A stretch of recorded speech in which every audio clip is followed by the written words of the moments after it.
Hello guys, আশা করি সবাই ভালো আছেন। সো আজকে আমরা গণিত 21 পৃষ্ঠার আরেকটি সমাধান করব। 21 পৃষ্ঠার একের হচ্ছে 3 নাম্বার। সো এখানে দাগটা তুলে রেখেছি, অর্থাৎ এখানে একের 3 নাম্বারটা হচ্ছে এই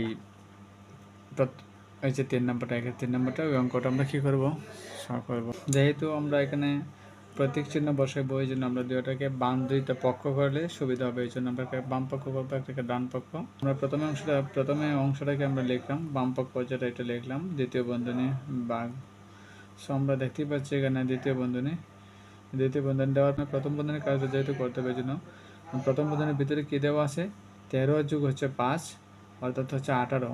সো আবার প্রথম বন্ধনীটা উঠে যাবে, যেহেতু প্রথম বন্ধনীর ভিতরে একটি চিহ্ন আছে, অর্থাৎ দুইটা সংখ্যা আছে, এই জন্য প্রথম বন্ধনীটা কী হয়ে যাবে, উঠে যাবে।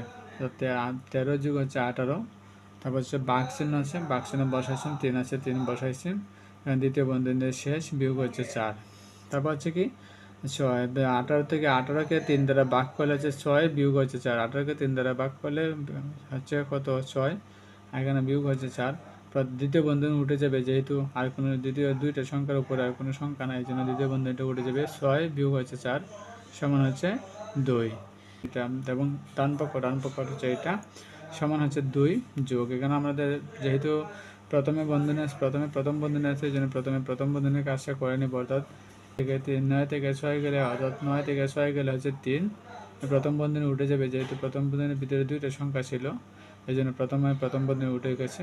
দ্বিতীয় বন্ধনী থাকবে 3 গুণ হচ্ছে 4, আমরা 4 বসালাম, বিয়োগ হচ্ছে 12 বসালাম এবং দ্বিতীয় বন্ধনী ঠিক রাখলাম।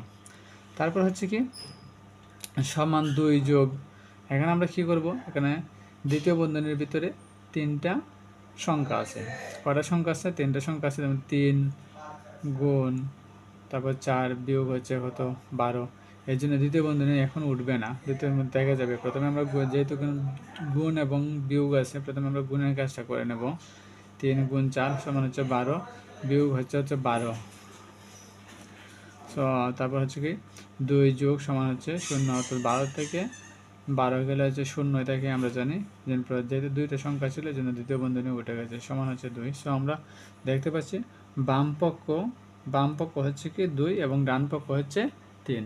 সো প্রথমে আমাদের যে এই চিহ্নটা, প্রথমে যে আমাদের যে বিষয়টা ছিল বইয়ে, প্রথমে বলছিল খালি করে 3টা চিহ্ন বসার জন্য, তো আমরা 3টা চিহ্নের ব্যবহার পেয়ে গেলাম, অর্থাৎ এই 3 নম্বরটা গিয়ে আমরা শেষে 3 নম্বরটা করার পর আমরা বুঝতে পারলাম যে সমান চিহ্নটা এখন হচ্ছে কি দুইটা পক্ষ সমান, এই জন্য আমরা কি দিয়ে রাখবো, এখানে সমান দিয়ে লিখতে পারি।